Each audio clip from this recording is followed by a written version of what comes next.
Doctor chairman people's party Bilawal Bhutto Zardari साहब ने आज जो कहा है बुजुर्ग होने की बात नहीं है, सिमत का तयन होना चाहिए। क्या पीपल्स पार्टी ने अपना बयानिया बदल लिया है? जिस तरह से बिलावल भुट्टो जरदारी साहब कह रहे थे बुजुर्ग सियासतदान, और आज उन्होंने कहा सिमत का तयन होना चाहिए। नहीं, अब ये तो बयानबाजी, अभी तो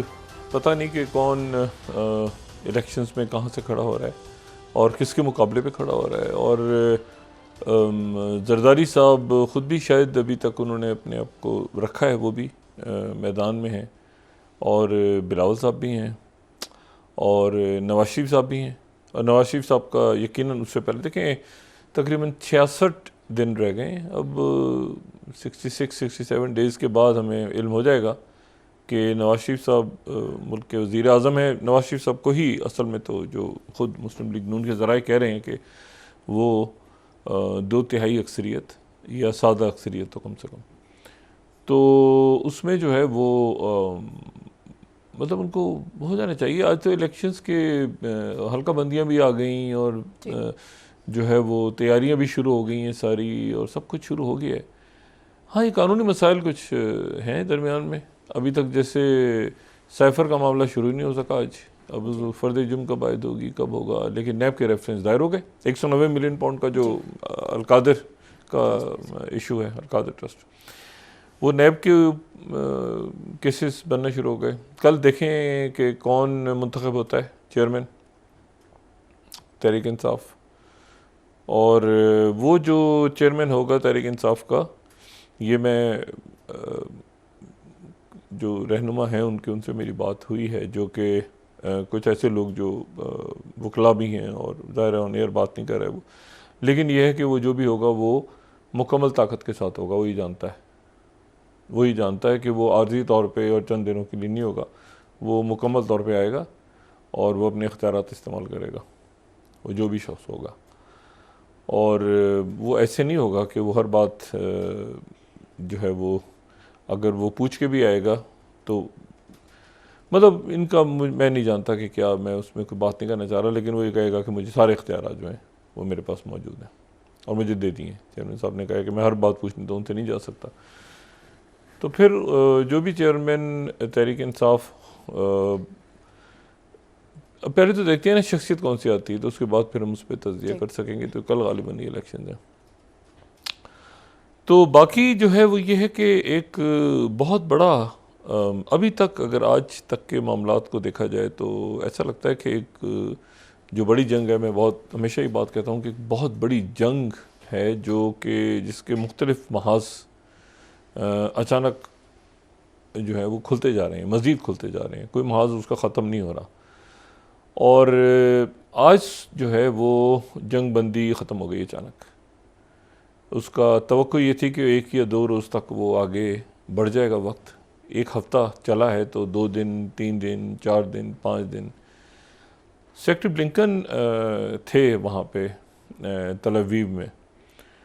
तो उससे कुछ देर पहले जो है वो जंग बंदी जैसे ही ख़त्म हुई। अच्छा, लोग जो गज़ा में थे, गज़ा के बासी जो हैं वो ज़ाहिर है कि इस वक्त कोई रेडियो या वो सुनने का तो वक्त नहीं, तो वो बड़े इत्मीनान से वो कोई अस्पतालों की तरफ जा रहा था, कोई अपने घरों की तरफ लौट रहे थे, कोई ये इमदादी सामान जो आ गया इसको, दुकानें वगैरह वहाँ पे जो तबाह हाल, उस पर कोशिश कर रहे थे कि सब्ज़ी और ये चीज़ें जो बुनियादी ये पहुँच जाएँ। तो वक्त ख़त्म होने से पहले ही या उसके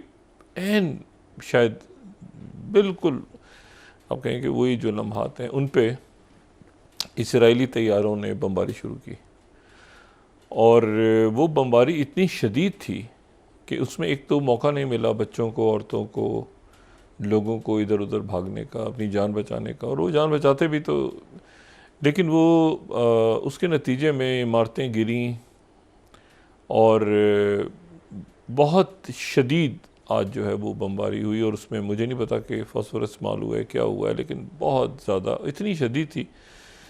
कि कुछ ही देर में वहाँ पे चंद घंटों में 109 लोग शहीद हो गए, जिसमें बयान हो रहा है कि 60 जो हैं वो बच्चे थे, 18 साल से कम उम्र। और उसमें जो है वो और उस वक्त से वो जारी है क्योंकि ख़त्म हो गई है, अब जंग बंदी ख़त्म हो गई है। और आज की रात और कल की रात और अगले चंद रोज़ कैसे गुज़रते हैं, क्या होता है। सेक्रेटरी ब्लिंकन जो है वो महमूद अब्बास से उनकी मुलाकात हो गई थी और फिर उसके बाद वो अब दुबई में जहाँ पे ये क्लाइमेट के हवाले से COP28 जारी है तो वहाँ के लिए वो रवाना हो गए, लेकिन इस दौरान वहाँ पे मैदान छिड़ गया। अब इसमें जो है वो इसराइल की तरफ से जो बात रखी गई है अमेरिकन्स के सामने, वो ये रखी गई है कि दो बातें आज हैं जो उनके सामने रखी गई हैं। एक तो ये है कि ये जंग चलेगी अब लंबी और इसमें ये अगले चंद हफ्ते भी चल सकती है। अच्छा, उन्होंने एक ऑप्शन रखा है कि इसमें अगर कैदी वगैरह छोड़ते हैं वो एक दिन के लिए हम वक्फा दे देंगे, ये कर देंगे, लेकिन हम जंग नहीं रोकने जा रहे और हम मुकम्मल तौर पे गज़ा को काबू भी करेंगे, गज़ा पे कब्ज़ा करेंगे और गज़ा को फ़लस्तीनी अथॉरिटी को भी नहीं देंगे। ये अब इसराइल का मौक़िफ़ सामने आया है। सही। और उनकी ज़ाहिर है कि दाएं बाजू की हुकूमत है तो वो उन्होंने ये बात अमेरिका के सामने रखी है। उन्होंने ये भी कहा है कि अरब ममालिक हों या चाइना हो या रशिया हो या जो भी मुल्क हों, जितना मर्ज़ी प्रेशर आए दुनिया का, लेकिन हम यहाँ पे अब जंग छेड़ने जा रहे हैं, ये हमारी बका का मसला है और हम इसको आगे लेके जाएंगे। और जो बात ये वो है जो आप समझें कि इसको आज जो है वो फाइनेंशियल टाइम्स ने भी कोट की है इस पूरी रिपोर्ट को, 6 स्लाइड जो है ना, कि Israel plans for long war और 3 लीडर्स को वो कह रहे हैं कि हम फौरी तौर पे कत्ल कर देंगे, जिसमें यनवर सिनवर हैं जो कि मौजूद हैं गज़ा में, और मोहम्मद दाइफ हैं और मरवान ईसा हैं। इनको तो फौरी तौर पे हमने कत्ल करना है। ये शदीद जो है वो कह रहे हैं कि ये जाएगा अंदर, ये अब नॉन स्टॉप बमबारी होगी तकरीबन, और इसमें कोई सिविलियंस मरते हैं, जो भी बच्चे मरते हैं, कोई हमें कोई से गर्ज नहीं है। और उसके बाद हमारी फ़ौज दाखिल होगी और ये जो है हमारी ये दिसंबर का पूरा महीना और ये 2024 तक ये जा सकती है। अब ये जंग रुकेगी नहीं। और साथ ही तो ये फाइनेंशियल टाइम्स ने, और ज़ाहिर है कि उस अमेरिकन ऑफिशियल्स को भी उन्होंने कोट किया कि ये उन्होंने बात सामने रख दी है। दूसरी जो बात है वो इससे ज़्यादा जो वॉल स्ट्रीट जर्नल ने आज कोट किया है, और फिर इसके ऊपर मेरी कुछ लोगों से बात हुई तो ये मामला ज़्यादा इस स्टोरी वॉल स्ट्रीट जर्नल के ही कुछ जो मुंसलिक लोग हैं, तो ये जो 10वीं स्लाइड है, अच्छा, उसमें जो है वो ये कह रहे हैं कि जी मोसाद को उन्होंने प्राइम मिनिस्टर नेतन्याहू ने ऑर्डर दे दिया है कि दुनिया भर में हमास के लीडर्स को और उनके हमदर्दों को कत्ल किया जाए, चाहे वो तुर्की में हो, चाहे वो कतर में हो, चाहे वो रशिया पे हो, चाहे वो किसी अरब मुल्क में हो, चाहे वो यूरोप में हो, चाहे आगे हो, चाहे पीछे हो, जहाँ पर भी हो उनको मोसाद, उनको ये नेतन्याहू, मैं वॉल स्ट्रीट जर्नल कोट कर रहा हूँ, ठीक है। और ये भी उसमें इस रिपोर्ट में ये भी लिखा है कि जंग के फ़ौरन बाद जो है उन्होंने कहा था कि हम इस्माइल हानिया को और खालिद मिशाल को कतर में कत्ल कर दें या तुर्की में। तो उसके बाद ये हुआ कि उस वक्त रोका गया कि जी नहीं, इसके अभी तो मुज़ाकरात चल रहे हैं, तो दूसरी सरजमीन पे, और आपको याद होगा नेतन्याहू ने भी दरमियान में बात भी की थी कि हम इनको कत्ल करेंगे, दूसरे दुनिया भर में कत्ल करेंगे। तो वो मोसाद को बकौल वॉल स्ट्रीट जर्नल के इनको अथॉरिटी दे दी। खालिद मिशाल जब नेतन्याहू पहले थे, ये बात मैं पहले भी कह चुका हूँ कि नेतन्याहू की जो पिछली हुकूमत थी, यानी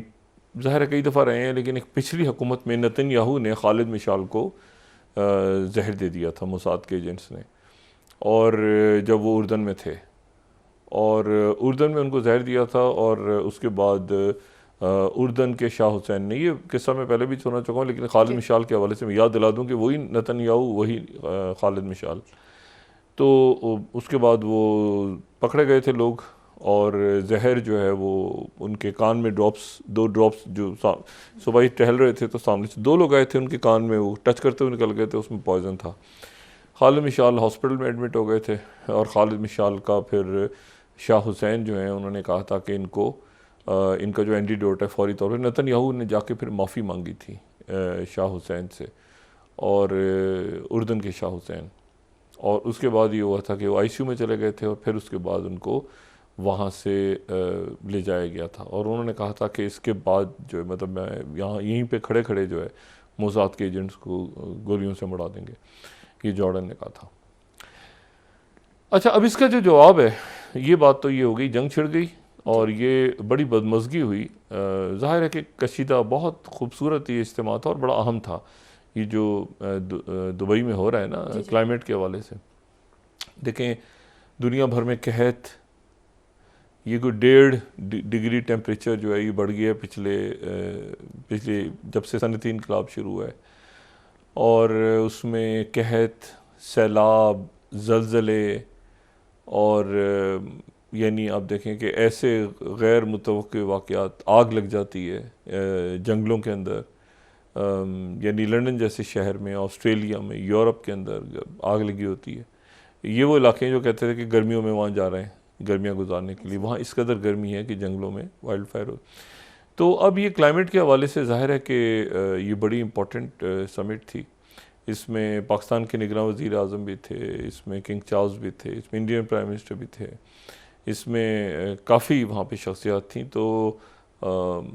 लेकिन इसमें एक जो लोग नहीं थे उन पे बात करते हैं। पहली बात तो ये कि एक शख्सियत ने कहा कि चूँकि वहाँ इसराइल के जो है वो सदर और या उनका वफ़द आ रहा है तो मैं उसमें शरीक नहीं हो सकता, और उनका नाम है ईरान के सदर इब्राहिम रईसी। अच्छा, इसी तरह से प्रेसिडेंट पुतिन तो वैसे भी ट्रैवल नहीं कर रहे क्योंकि उनके वारंट्स निकले हुए हैं वो आईसीसी के, और दूसरा जो है वो प्रेसिडेंट बाइडेन भी नहीं आए, हालांकि इससे पहले वो जाते रहे हैं, लेकिन ज़ाहिर है कि हालात इस वक्त बड़े कशीदा हैं मशरिक़ वस्ता के, तो उन्होंने अवॉइड किया। और फिर जो है वो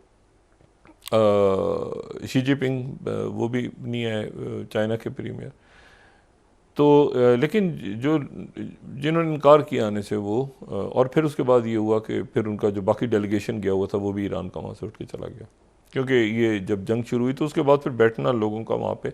ये 2 दिन आज और कल जो है वफूद तो मौजूद रहेंगे, ये चलेगी कॉन्फ्रेंस काफ़ी रोज़, लेकिन ये कि जो लीडर्स हैं वो आज और कल मेरे ख्याल से वो उनके खिताबात वगैरह होंगे और उसके बाद वो अपने अपने मुल्कों को रवाना हो जाएंगे। तो इसमें जो इम्पॉर्टेंट बात है वो ये है कि अब व्हाट नेक्स्ट। अच्छा, ये एक ऐसा मसला है कि जिसमें अमेरिका ने ज़ाहिर है कि रोकने की कोशिश की होगी, नेतन्याहू और मोसाद का ये कुछ जगह ऐसी आती हैं कि जहाँ पर वो अपनी बका का मसला हो जाता है ना कि फिर हम कहाँ पे होंगे, मतलब हम कहाँ पे हैं, ठीक है। और ये बात उनके अंदर पेनिट्रेशन, उनकी इंटेलिजेंस के अंदर पेनिट्रेशन पकड़ी गई है, इजरायली जो इंटेलिजेंस एपरेटस है उनके अंदर पकड़े गए हैं लोग, और इसी तरह से हमास ने अपने अंदर से लोग पकड़े हैं बहुत सारे, उनको मार दिया कि जो इसराइल के लिए जासूसी कर रहे थे। तो ये जंग जो है अब ये हो गई है बहुत अजब, और ख़ास तौर पे अगर तुर्की या रशिया या कतर या किसी और अरब मुल्क या किसी ऐसी जगह पे, किसी ऐसे मुल्क में जहाँ पे या कोई मगरबी मुल्क जहाँ पे मोसाद हिट करती है हमास या उनके किसी भी रहनुमा को या किसी और शख्स को जो वहाँ पे मौजूद हैं, तो फिर ये मामला किसी और रुख पे चला जाएगा, क्योंकि उसकी वजह किसी और रुख पे चला जाएगा। मैं इसलिए कह रहा हूँ कि यहाँ से जो है वो हमास और उसके साथ हिजबुल्लाह और बाकी सारे लोग भी अपनी लिस्टें तैयार करके बैठे हुए हैं पूरी दुनिया में।